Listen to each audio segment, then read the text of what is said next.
Hello and welcome. We are live. Barely. Sorry, sorry it's been delayed a couple of weeks because of life. Yeah, that's for sure. But we are here and surviving somehow.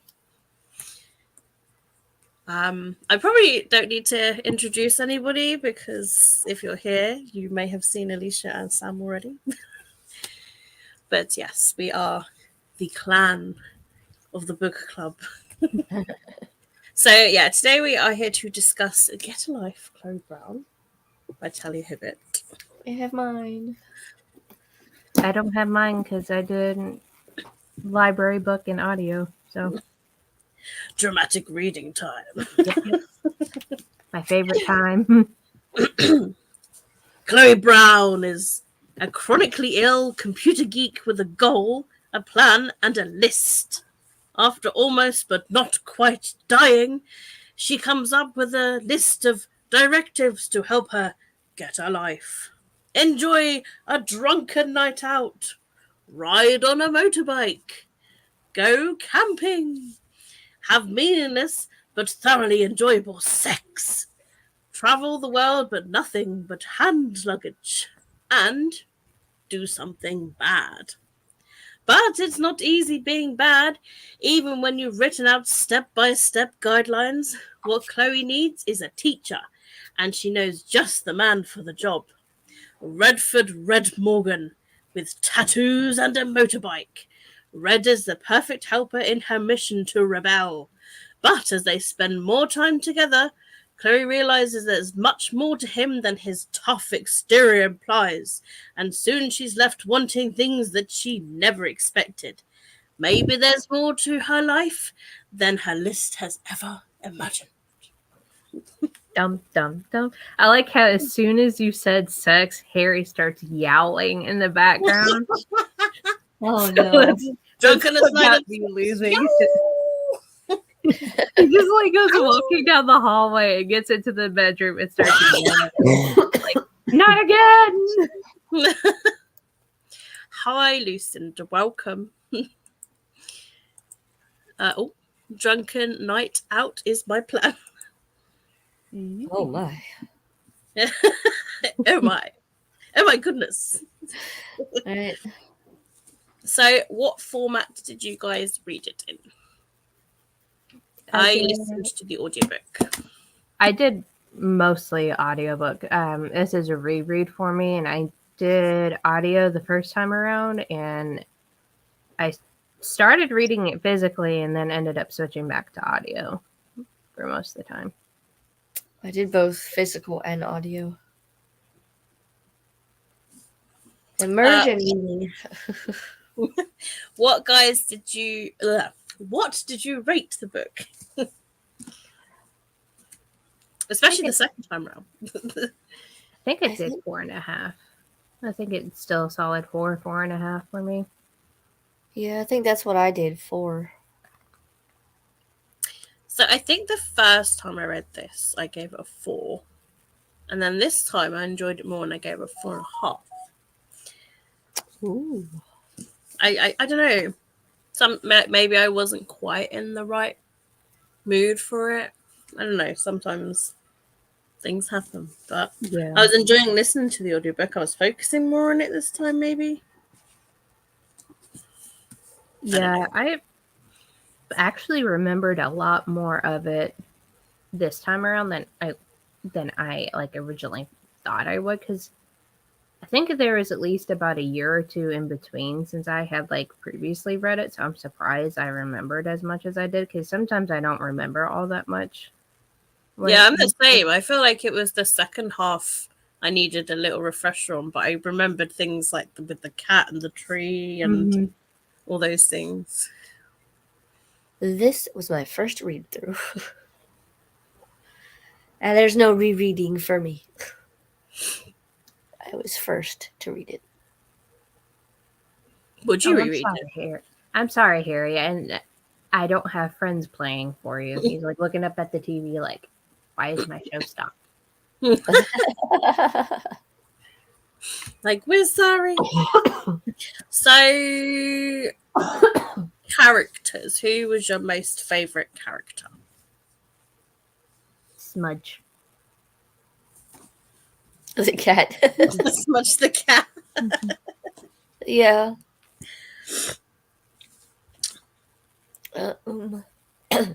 Really did like Red and Chloe together, though. Just like their banter back and forth. So it's hard to pick between the two.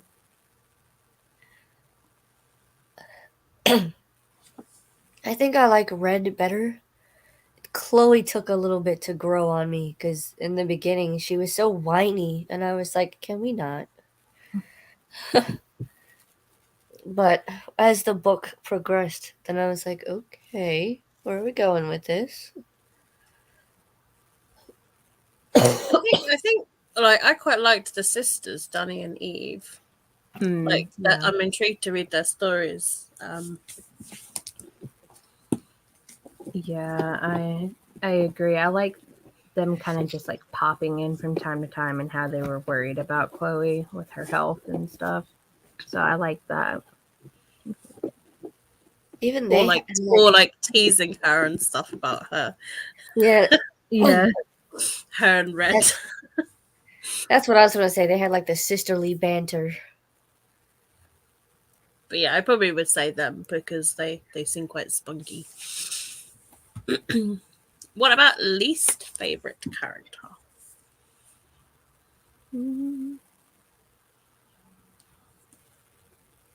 I don't know. There wasn't really any characters I disliked. I think what I thought was slightly weird is the I'm blanking on her name now, but Smudge's real owner. Yeah, the one that had all the cats and was Yeah. like, I'm just looking after them for my mother. Or something like that, yeah. Yeah. Because of her mother. Yeah. Like a bet or something she was trying to win. I don't remember her name. Is it Annie or something like that? I don't know. But I'm yeah, trying to find it. Annie rings a bell. it's like I didn't really care for her all that much. Oh yeah, she called her Perdita. That's what it But, is. Yeah, Annie was her name. I opened the book to the page where like she's like, "Oh, you're still cross with me about Perdita." She's not a Dalmatian. Why would you name her Perdita?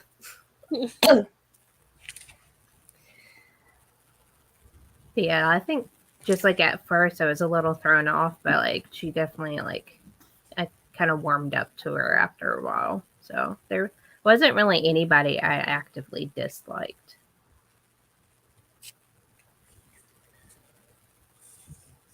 You No, didn't I really think I get only just anybody that like. was hateable. I think. Sorry. No, I was just saying you don't really in this one. You don't really get someone who's like straight out like I hate this character. They all have their quirks. Yeah. I mean, like, I was just annoyed at like Red when that whole big explosion thing happened. I'm just like, ah. Yeah. But yeah, that's probably the only moment I had the dislike. Yeah, and I think if his ex was an active character instead of like one just mentioned in passing and like him kind of going through his like past trauma with her, I think if she was just an active participant, probably her, but since she was just more in like the back of his mind kind of thing, it wasn't as impactful for me to dislike her. Be annoyed with how she treated him, yeah, but just like I didn't actually hate her because she wasn't really that important. We couldn't Yeah, like you see couldn't who she see her was. personality on the page, sort of thing. Yeah. It's only like hearsay, sort of thing.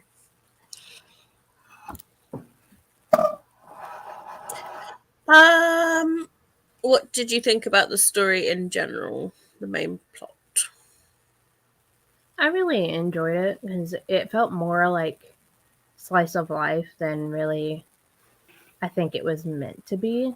It could also be part, like, I'm in that kind of reading era of reading slice of life mangas, so having it in a contemporary style like that was like refreshing, especially um looking into like the disability rep side of things too, because you don't see a whole lot of that in media. So I enjoyed it. Yeah. What about you, Alicia? I don't know. I enjoyed it. I thought it was cute. I, for one, though, would not go camping. I would not be putting that on my to-do list. No. As Yeah. much as Jordan would like me to put that on my to-do list, I don't want to go camping. But No. even when she was like, "Oh, traveling with just hand luggage," I was sort of like, "I can't do that." I Like, could do it, but I wouldn't be happy about it. yeah, I think I'd be Technically, very me and Jordan already did that when we did our trip to Minnesota last year to see his friend. We just did carry on. So we technically already did that, but it wasn't traveling abroad with only hand luggage. Oh, yeah. Yeah, It no, I seems think the general plot, like, it's cute, isn't it? I mean, it's simple, like, and it's nice to see disability rep as well. To see like Chloe struggling, and like it sort of, I don't know, makes you think, um, and like all the difficulties compared to like how I myself, and I'm just sort of think like I wouldn't struggle with that, but how somehow she would, and it just makes you like extra think. Yeah. Um, and yeah, at the same time covering obviously like a traumatic past relationship with Red as well, and just it's nice how Chloe and Red kind of help each other in a sense. Yeah. Yeah, yeah, just a nice romance story that's like got some comedy in there. Um, yeah, And like a it little really, kind of like a little rom com, but like yeah, covers I serious. I appreciated the showing the like love interest having like deeper flaws instead of like surface layer kind of flaws that it seems like is standard with some romances that never gets fully like fleshed out and looked into. I enjoyed that it kind of made him more of an actual human being instead of a pretty much like a sex doll in some other books. it's more realistic and more relatable. Mm-hmm. Mm. Especially like how they start off by grinding each other's gears and like really disliking each Yeah. other, and then like for goodness sake, Chloe, and then like just getting to know each other a bit more, and then learning each other's flaws, and then yeah, like just seeing that change. That's what I like seeing rather than insta lovey kind of stuff. Yeah. Uh, Did you like the writing style? yeah, I found it like really easy to kind of get sucked into and to fly through. And I really like writing like that, especially for contemporary. Yeah, it's a very easy read. You're not struggling to like, because I know, like, for me, sometimes when authors use like big words instead of using like a simplistic word, you kind of get hung up on that word and you can't move past it. But this book didn't have any of those, so it have the Agreed. audiobook. But Hmm. even with the audiobook, you can tell that it's an easy, simplistic, gets the point across to read. Yeah. Yeah, and also like especially when like because I listened to the audiobook, and when they're narrating like Chloe for example, you can like see her thoughts and that as well, and then you can see like I don't know, like there's just some sarcasm in the writing as well, and like the jokey bits, and Hmm. yeah, and I think that's what helped as well Yeah, I to make it agree. easily flow. Felt Excuse like me. What the about, do you have a favorite part? For me, it would just have to be Smudge stuck in the tree. Like, I just love that scene. I think of whenever like Red goes over to like visit thing right after she gets Smudge, but something happens where Smudge gets scared and he like freaks out and like bolts around the room and then zips down the hallway kind of thing. And I'm like, yep, that's cat life. It really is. Yep. I don't know. I can't really think of like a favorite scene. I don't know. I mean, I liked all of them in some way, shape, or form. I will say though that I did when they were talking about her to-do list. I feel like that's relatable in that scene because she goes, "Oh well, let me write my to-do list." But then you had to notice that she had a specific notebook with a specific pen, and each notebook had its own pen, and it was for something different. Yeah. And I was like, this is relatable because I do the same shit. Yeah, I was thinking, I'm like, is she a Virgo? Because that sounds like something I would do, especially with being double Virgo in my placement. I'm like, sounds like me with all my journals that I have like scattered across the house as I'm sitting here with one of them in my lap. Yep. What about a least favorite part? The art gallery. I wasn't too keen on the art gallery one. I know that that's kind of like one of those. They're like dabbing their toes into each other's worlds to see what each of them do. But the guy that they talk to, and I don't remember his name,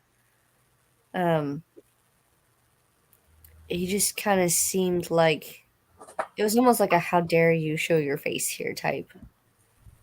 Like the original, like the first guy that introduces himself or like goes to them. Yeah. Um, Someone is being I the think- naughty girl. I think the whole like thing where he overheard her talking to her sisters kind of thing, that part was frustrating because I'm not a really big fan of the miscommunication trope in romances because it's I would really say that was my least too. Like, I literally just was like, ah! yeah. It's like, why are you eavesdropping and why aren't you letting her speak? And rather than jumping to conclusions, communicate. Yeah. That's always the frustrating part when it comes to romances. It's like, why are you people being stupid? It's like if you're trying to have an actual relationship with the person, a realistic thing to do is to sit down and have a proper talk, not flying off the handle. Or maybe I've just been married for too long. Yeah. I just was like, men, eh? And Liam just went, wow.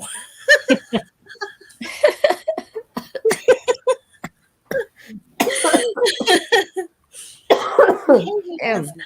Y'all trying to kill me.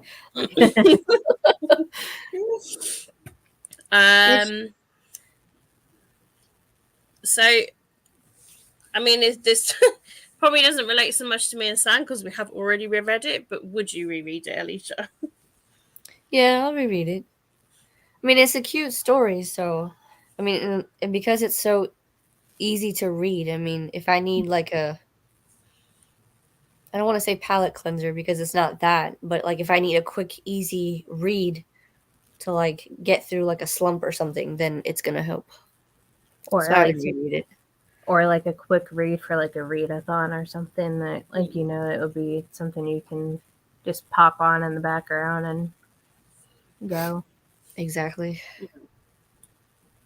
I think I originally wanted to reread it because I want to continue with the trilogy because I had all the intents and purposes of continuing on with the series and then just got distracted by the other books that popped up. So I'm hoping to continue on with the rest of the series.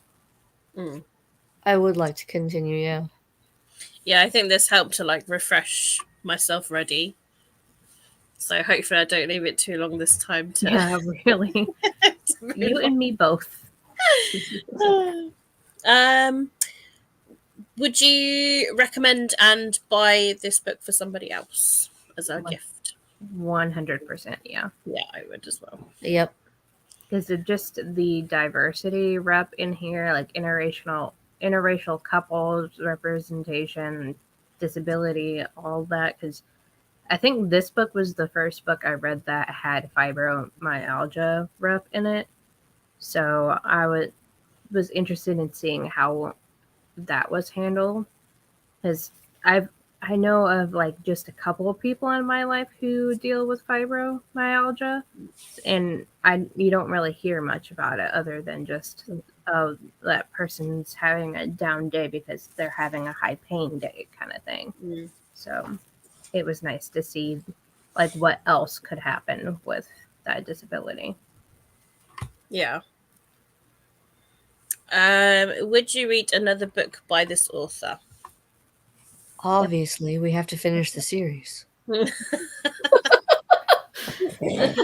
least it's just a trilogy or instead of another or other series or books by them, because I think they've written quite a few. I know she's written a young adult, I think standalone. Yeah. But I don't know if I'm not familiar if she's written anything other than just this trilogy in the YA book. Let me just have a look on Amazon.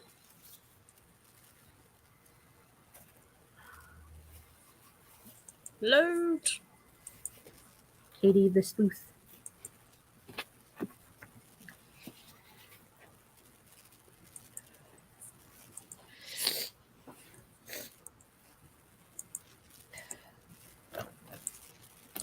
Cue the Jeopardy theme. Hey,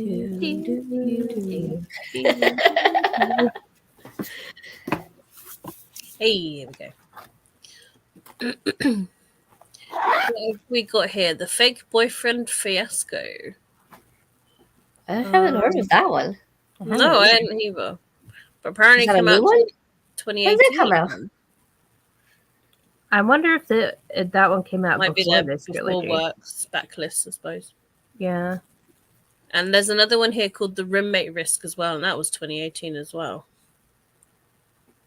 Wow, What? I'm really out of the loop apparently. Right? What's this one? The Princess Trap. Sounds vaguely familiar, but I A can't Girl think. Like Her. The only ones that I know of are the sister trilogy and then the YA one. Yeah. Guarding Temptation. I got nothing for the others. Mm-mm. I mean, I would probably read it anyway, but Yeah, It's she's good got to a know. few. It's good to know that there's more though. She Right. got one. There was one that came out like in January. Bad for the Boss, a BWAM office romance. oh, So she's written a fair few romance books, Good to know. especially ones that even I didn't know of.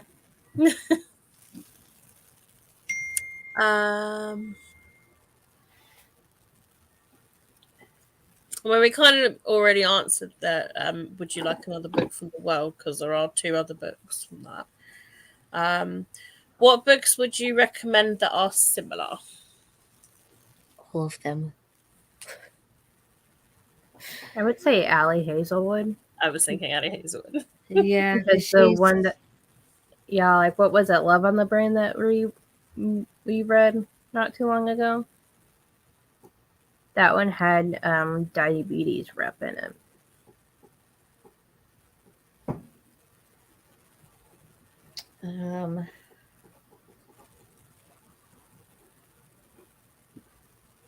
Trying to think.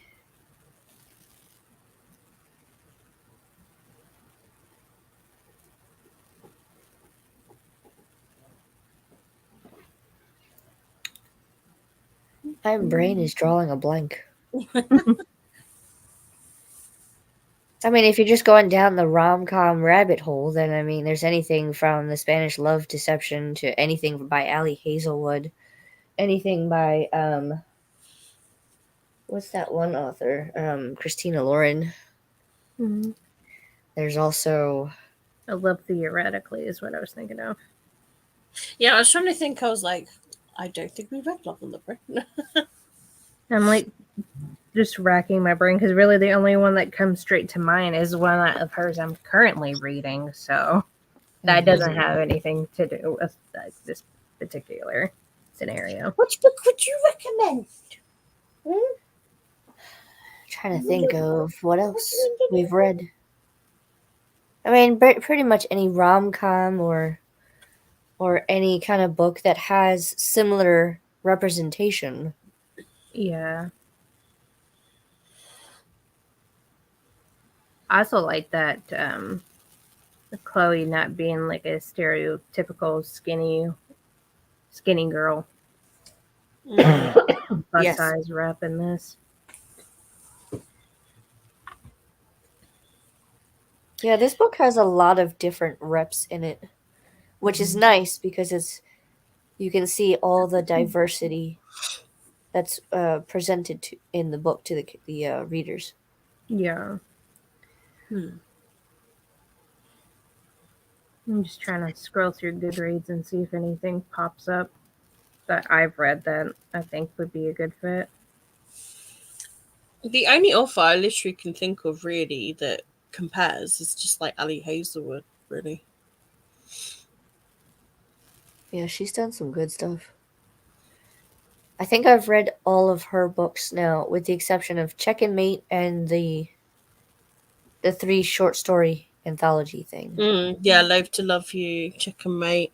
I think I need to read Bride, and Love on the Brain, but it's on the TBR. The Rosie Project. I read that years ago, but from what I remember, it has autistic rep.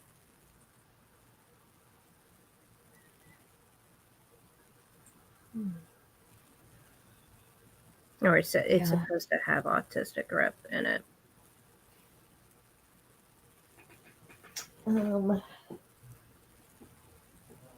Maybe Beth O'Leary. I mean, I've only read the flagship by them, but that has very similar thing, like especially with the communication, how Chloe and Red start off with like these emails, and in the flat share it's just kind of like notes on the fridge and that. So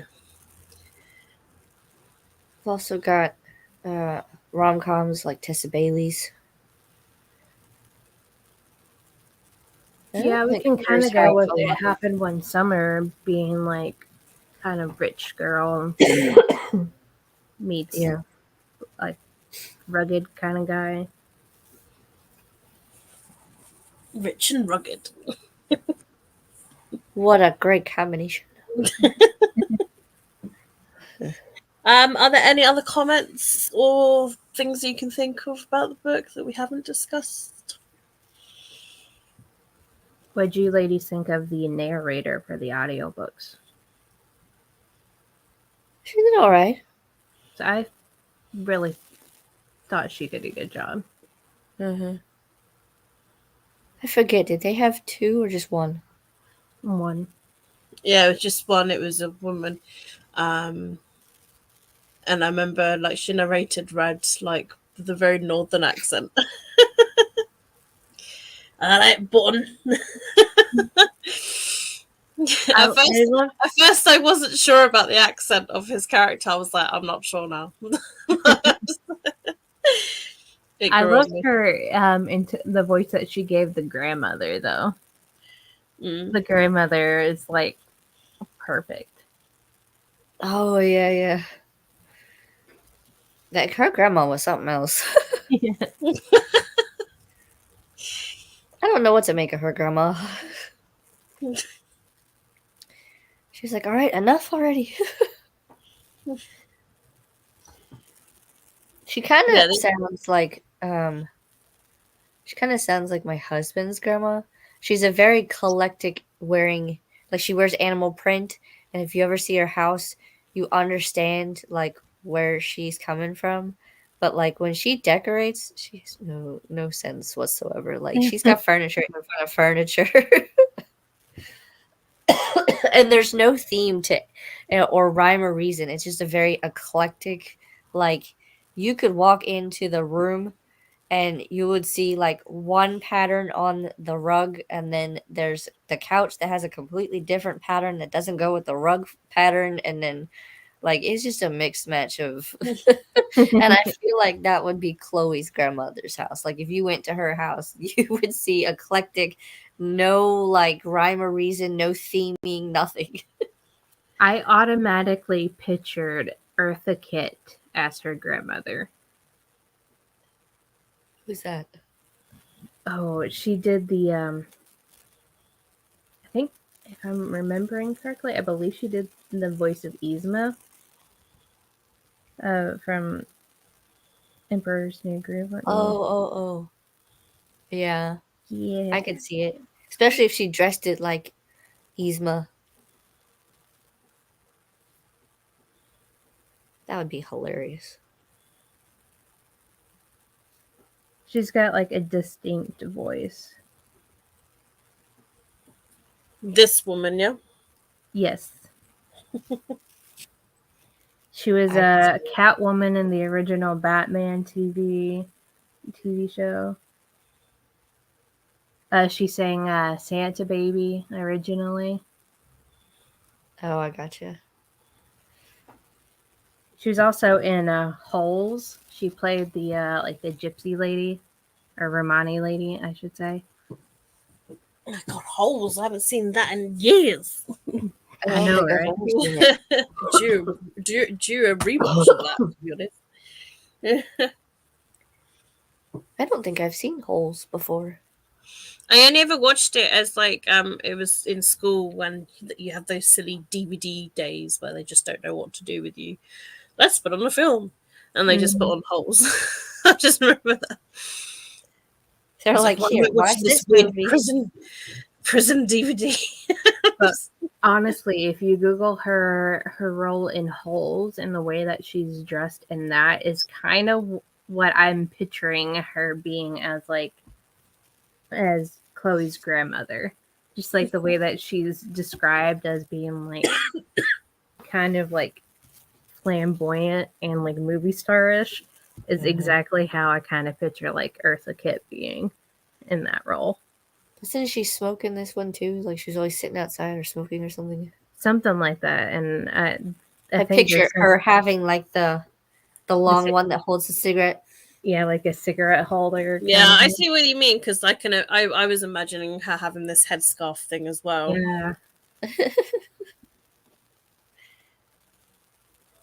It's like if I had to like fan cast for this book, she would definitely be the grandmother. Eartha Kitt would be. Who would play Red and Chloe? Ugh. Trying to think. I feel like you would have to do. I could see Rupert Grint playing Red. Because in the book, I feel like he would have the red hair to play Yeah, into it, and then but he's a little too meek kind of seeming to be like Red. I picture Or like Red being a little bit buffer and like taller than Rupert. maybe one of the twins, the Weasley twins. Oh, and they would be too. In my head, they're too skinny. They got the height down and the red hair, but they're too skinny. I mean, we could bulk them up. Okay, so The Brandon Gleeson, the guy who played Bill Weasley. okay, yeah, For sticking with Weasley brothers. I can see it. Yeah. Well, I mean, you kind of have to because I mean they had red hair. He has red hair, so because I can picture him like with the beard more easily than the twins or Rupert. Anytime I picture a beard on the twins, it's when they get turned older in the fourth book. Yeah. But for Chloe, She's a tough one to place. Yeah. Like, I can't think of anybody. Which I don't know if that's a good thing or a bad thing. yeah.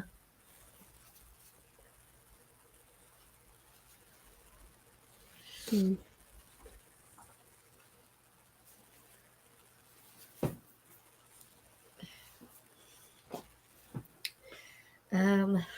Yeah, I really can't think of anybody. I can picture her mom being like an Angela like Bassett playing her. Because her mom was kind of like no nonsense a little bit, and that's what I get like the vibe I get from Angela Bassett sometimes. Okay. Yeah. But for Chloe, I can't remember her name, but What's she playing? the in Orange is the New Black, one of the like heavier set black ladies that was in the jail. Blanking on her name. That narrows it down. Yeah, I know, right? I know the one you're on about, yeah. Because she's I have not seen that show, so. And she's like, she seemed like she would be kind of like a my height or like shorter. Is that the only thing she's played in? No, she's been in some other stuff.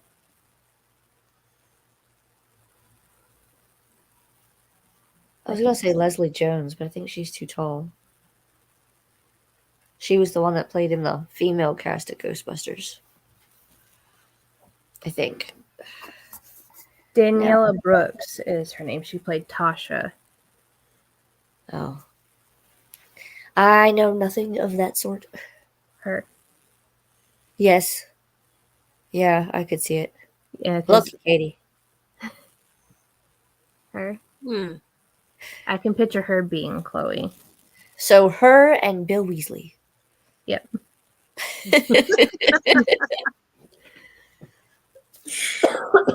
I mean, that would be a good combination.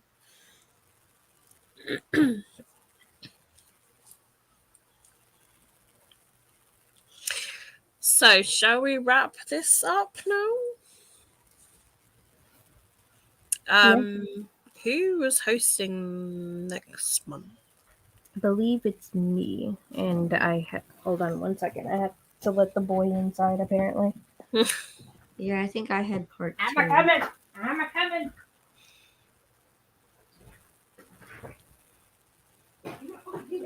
Part two.